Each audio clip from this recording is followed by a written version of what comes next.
What's happening, everybody? Ross here, another episode of the NASCAR Review Show. I guess that's what I'm going to call it.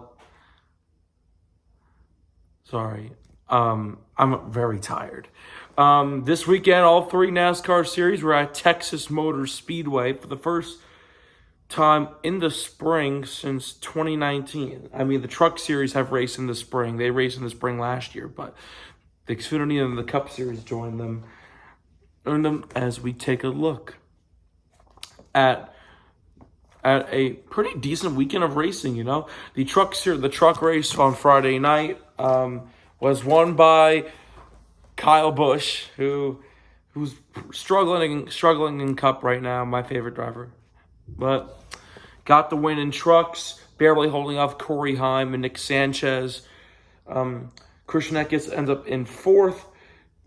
Zane Smith ends up in fifth. Daniel Dye with a great run in sixth. Taylor Gray in seventh. His older brother Tanner Gray in eighth. Stephen Parsons in ninth. And Tom Majeski rounding at the top 10. A rare appearance from former truck driver Johnny Sauter. He was in the race Friday night in the 45 for Nice. He finishes in 17th. Unfortunate for Lane Riggs, who crashed out. So did, and then Thad Moffitt and Tyler Ankrum crashed out on lap number 2. The Xfinity Series race yesterday was one that people won't forget, as it ended in a photo finish, tied for the second closest finish in NASCAR Xfinity Series history, as Sam Mayer beat Ryan Sieg by 2/1000ths of a second. Heartbreaking for Ryan Sieg. He's been in the Xfinity Series for about a decade and has been so close. Has finished second a couple times, but has never won. And comes that close, man. After them, Justin Allgaier ends up in third. Sam Mayer also wins the Dash for Cash as well, the 100K bonus. AJ Allmendinger in fourth, Cole Custer in fifth, Austin Hill in sixth. Ryan Truex, who was in the 20 car this weekend, ends up in seventh. Sammy Smith in eighth. Jesse Love in ninth. And Anthony Alfredo continues his decent run this year in 10th. Taylor Gray was in the 19. He had a highlight reel save early in the race. He ends up 11th. Both Parker Kligerman and Riley Herbst crashed out of the race. But don't worry, they're still playoff contenders. And now we come to today's race at Texas, the Cup race. He was up. The winner was up towards the front for a lot of the race, but mostly towards the end. And there was, I believe, three attempts at overtime. And if it went to a fourth attempt, the winner of this race probably wouldn't have won.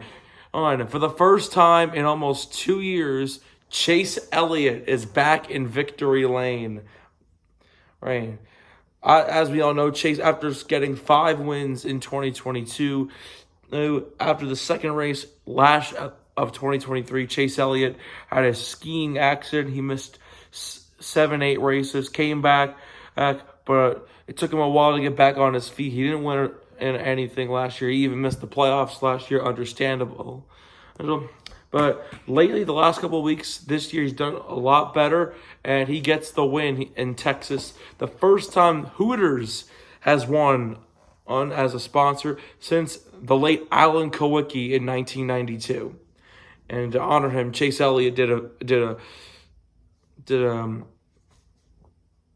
it's a backwards victory lap.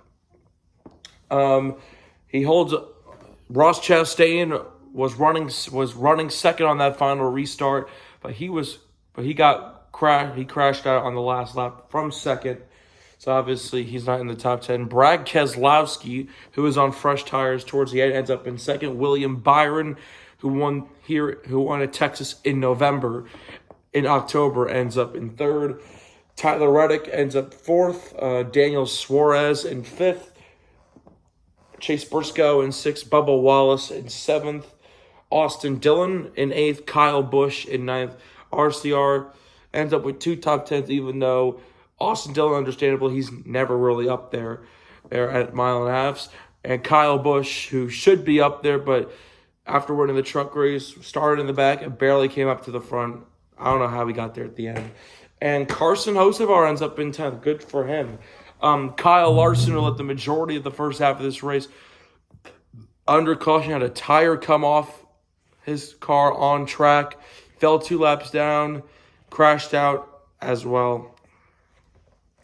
As we mentioned, Ross Chastain, Jimmy Johnson, the 7-time champion Jimmy Johnson, obviously regarded as one of the greatest NASCAR drivers of all time. He's made his second start of the year after crashing out in the Daytona 500. He ends up finishing all the laps. He finishes 30th, but for the first time since he retired from full-time racing in 2020, completes a race. Denny Hamlin, who was also up front for a lot of the race, battling with Chase Elliott on one of the final restarts. He spun out, hit the wall. His day was done. Todd Gilliland, who was surprisingly up towards the front for a lot of this race. I don't know what happened. He ends up finishing towards the back. Same thing with Michael McDowell. He was battling with Ross Chastain for the lead at the end of stage 2, where he spun and crashed into the wall. Ryan Blaney spun and hit the wall. Well, but before that, he was really nowhere to be seen either. John Hunter Nemechek as well. He spun out, hit the wall. Josh Berry spun out a couple times. So obviously after that second time, his day was done. Same thing with Alex Bowman. He was involved in the John Hunter Nemechek spin. Bowman started spinning out, and John Hunter spun out, and Bowman plowed into him. Very unfortunate for him. And then the third RCR car, Austin Hill in the 33, he finished last. He was nowhere to be seen. So I give Texas a 7 out of 10. A lot better than Richmond and Martinsville. A whole lot better than Martinsville. So I will be back next week.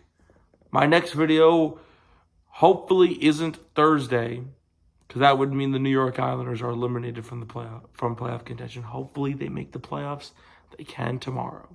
But anyway, my next episode, my next review video will be either next Sunday night or next Monday, after the Xfinity and Cup Series heads to the high banks of Talladega, hoping those races are very, very good, because Talladega is the biggest and baddest track of them all. So this is Ross Belkin signing off. Have a good night, everybody.